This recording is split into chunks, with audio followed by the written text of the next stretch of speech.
इस दौर के बहुत बड़े बॉलीवुड स्टार थे इरफान। आखिर क्यों सिर्फ नाम से ही रह गए थे मुसलमान? बॉलीवुड का एक ऐसा अभिनेता जो इस्लाम धर्म की कुरीतियों पर उठाता था सवाल, जिसके बयान से मुल्ले मौलवियों के बीच खड़ा हो जाता था बवाल। आखिर इस्लाम धर्म को लेकर क्या थे इरफान खान के विचार? जानने के लिए इस वीडियो में अंत तक बने रहें। दोस्तों, हर धर्म के भीतर कुछ ऐसी धार्मिक कुरीतियां होती हैं जो व्यर्थ की होने के बाद भी चलन में बनी रहती हैं। इस्लाम धर्म में भी कई सारी ऐसी धार्मिक कुरीतियां मौजूद हैं जिन पर समय समय पर सवाल खड़े किए जाते हैं। हालांकि एक आम मुसलमान खुद कभी इन बातों का विरोध नहीं करता है, क्योंकि उसे पता होता है कि उसके मुंह खुलते ही धर्म के ठेकेदार उसके खिलाफ फतवा जारी कर देंगे और उसे धर्म से बाहर निकाल देंगे। लेकिन बॉलीवुड के सुपरस्टार इरफान खान अलग ही मिट्टी के बने हुए थे। वे इस्लाम के किसी भी धार्मिक कुरीतियों का खुलकर विरोध करते थे और अपनी बातों को डट कर सामने रखते थे। 25 जुलाई 2016 को टाइम्स नाउ चैनल के एक डिबेट में उन्होंने कहा कि कर्मकांड अल्लाह तक पहुंचता है या वास्तविक हृदय की भावना।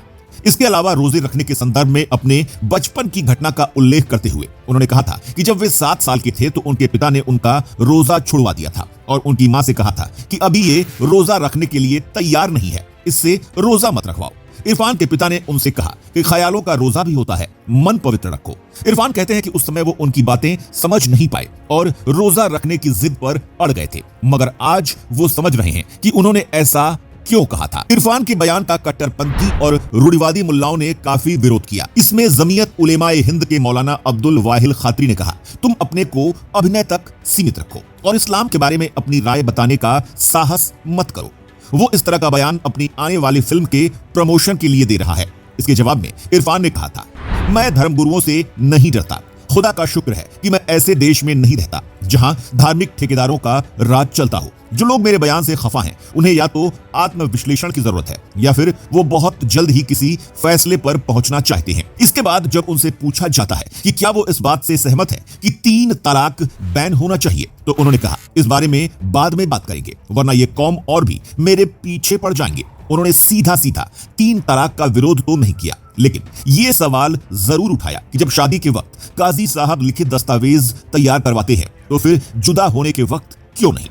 वीडियो में इरफान बकरीद पर कुर्बानी देने की बात पर प्रतिक्रिया देते हुए कहते हैं कि कुर्बानी के असली मकसद को समझना चाहिए। कुर्बानी करते वक्त दिल दुखता है, अगर आपके अंदर वो भावना ही नहीं आती है तो फिर इसका क्या फायदा।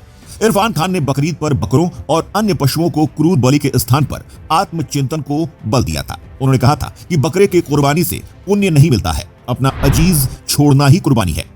उसके साथ ही उन्होंने रोजा पर बयान देते हुए कहा था कि रोजा का मतलब भूखे रहना नहीं है, यह आत्मचिंतन के लिए है, यह भूखे मरने के लिए नहीं है, ये एक मेडिटेशन है। कुर्बानी की प्रथा जब शुरू हुई थी तब यह खाने का प्राथमिक स्रोत हुआ करता था। इसकी प्रथा इसलिए प्रचलित हुई ताकि लोगों में देने की भावना पैदा हो।